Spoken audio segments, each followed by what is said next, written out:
It's been 5 years since Union Pacific's Big Boy steam engine has made an excursion in the state of Illinois. We're back now in September of 2024 to document this historic event. It's Sunday, September 8th, and we're located at Union Pacific's Global 3 Terminal in Rochelle, Illinois, where the Union Pacific is hosting a display day. This event drew in an astonishingly massive crowd, with over 60,000 spectators flocking to this railroad town of just under 10,000 residents for this once-in-a-lifetime event.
Yeah, I would think so. Because we don't have very many of those left. No.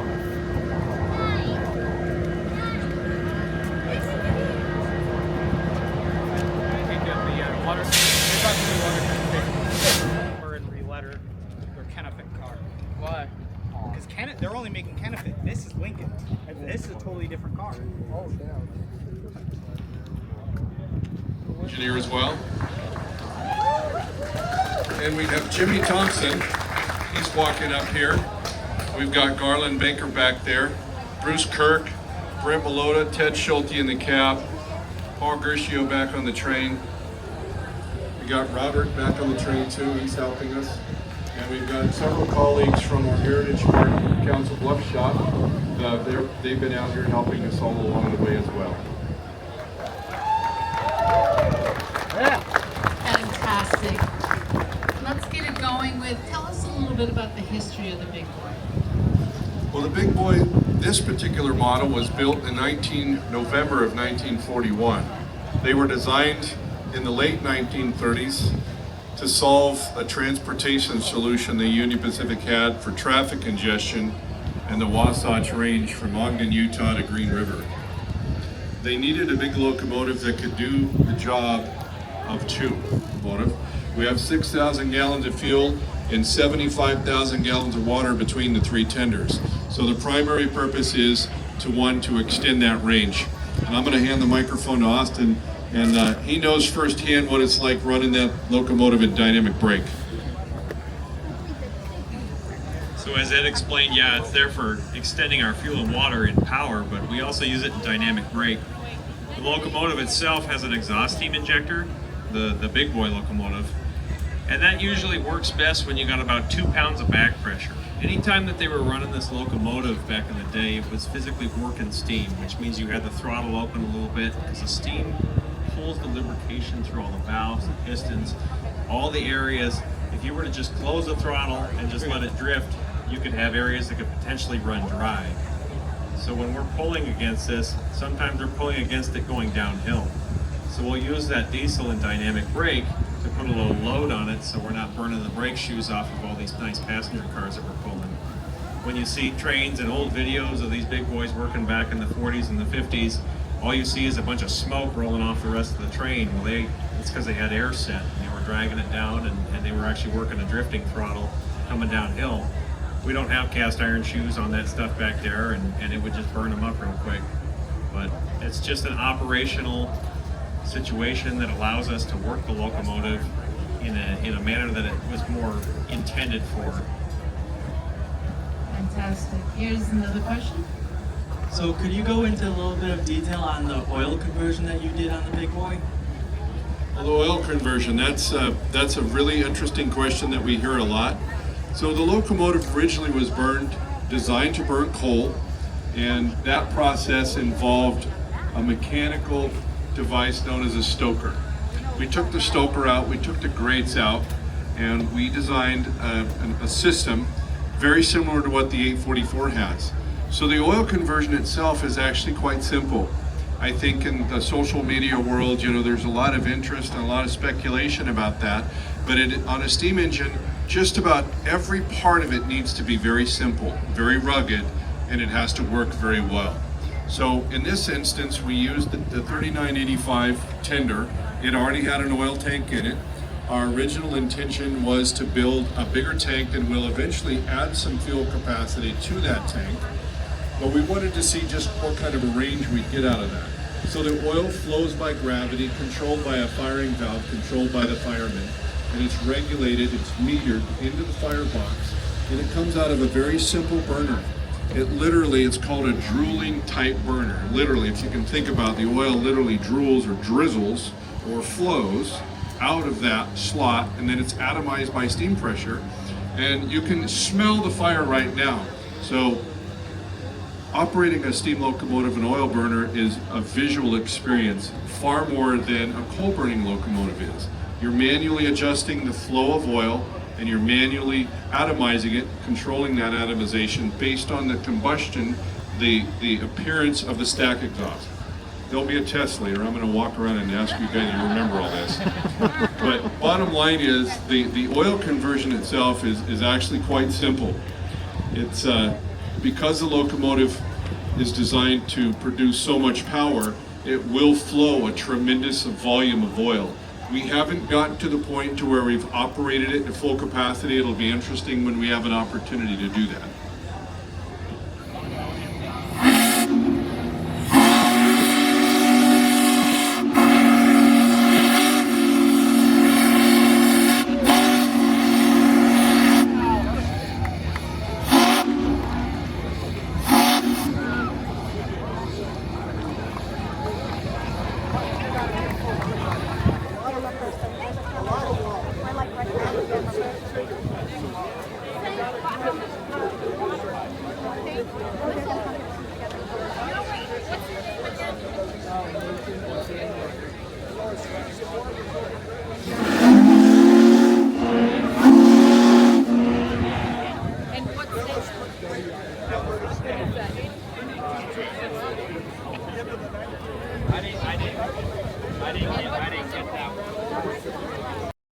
We wrapped up our day here to return tomorrow morning for Big Boy's departure east.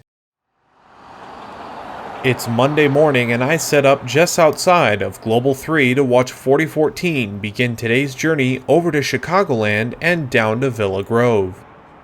At 8 a.m. sharp, 2 blasts from the whistle told us it was showtime. It took the steam crew about 15 minutes to navigate through the yard due to the sharper curves found on the intermodal ramps.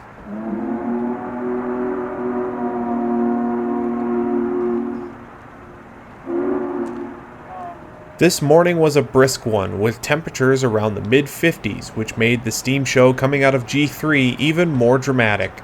Once on the main line, the Big Boy will make a short whistle stop at the Rochelle Railroad Park before continuing eastwards towards Chicagoland.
Wheaton would be my last stop of the day.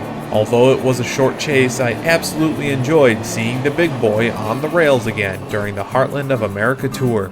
Major props to the Union Pacific Railroad for their continued support of 21st Century Steam. If you like this video, be sure to check out these other videos from friends of the channel, and I hope to see you next time on the JRTHEES channel.